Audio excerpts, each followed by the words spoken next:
and welcome back to East Troy Middle School. My name is John Wick. I've been teaching social studies here at East Troy Middle School and a little bit of English for the last 31 years. I will be your son or daughter's 7th or 8th grade social studies teacher this year. I know we have an open house coming up this week.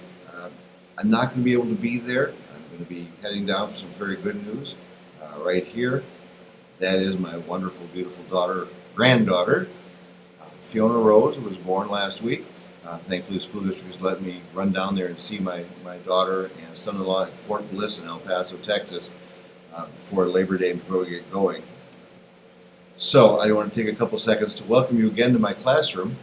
During open house, the classroom will be open. Please come in, take a look around, play with some of the machines. I'm recording this right now on one of our brand new Macs that we have to make movies, which we'll be doing this year. But I wanted to let you know what we're going to be doing in class. Real briefly, I'll keep it short. The school year will start out with us looking at money in 7th grade. Now, when we're looking at money, I would love to say we're going to give the kids lots and lots and lots of money. It doesn't happen that way. What we're going to do is take a look at different ways the kids can make their money grow. We'll start with savings accounts. We'll look at bank CDs. We'll look at some savings bonds. And eventually we'll get around to the stock market. And the kids will get some money to invest in the stock market. We'll talk about how companies break their parts into small pieces of shares.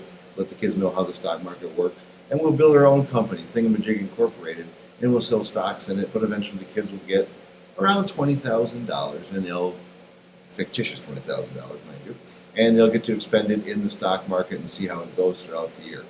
When we get done with that, we start getting the meat and potatoes of my class.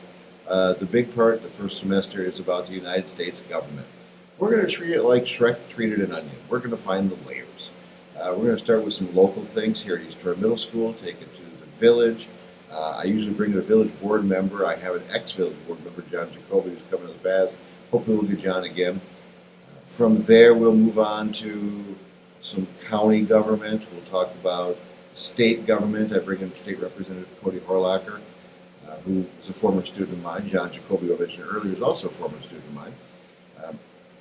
Finally, we'll get into the main gist of everything, and that is the federal government. We'll talk about the executive branch, we'll talk about the legislative branch, and the other hand, judicial branch, and we'll get everything going to there.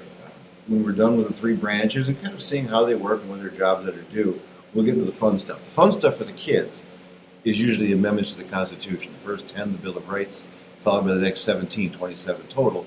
A lot of discussion, a lot of in the news, a lot of misinformation on social media on how those amendments are supposed to work. We'll see what we can do to clear that up. That will take most of, and in the first semester and into the second semester. In the second semester, we get back into economics again. And here's where a lot of kids come back and talk about these units. We get specifically into supply and demand, but then we talk about what it's like to be an adult. The kids get jobs. They figure out their annual salary, their gross pay, their net pay. They pay taxes on their salary. From there, they find out what their monthly income is. With their monthly income, they have to go out and find a place to live, a car to drive. How are they going to pay for that cell phone that they have, the internet service, Wi-Fi? All those things will be kicking in. So hopefully, by the end, they'll get that all figured out. And just when they do, they draw the fickle finger fate card, which means maybe they have to go to a wedding and spend an extra $500. That's not in their budget. How are they going to solve it? Or maybe the tire blows out driving the car. How was their insurance? Those are all little things that we're going to cover this year. Now, throughout the year, I will send you emails, probably every 2 to 3 weeks, which will come with the report card grade that people like to see. If ever you have questions on the grades or anything we're doing in class, please contact me. If you have an area of expertise in any of the things that I mentioned that we're going to do throughout the year, and you'd be willing to come talk to the kids, we'd love to have you.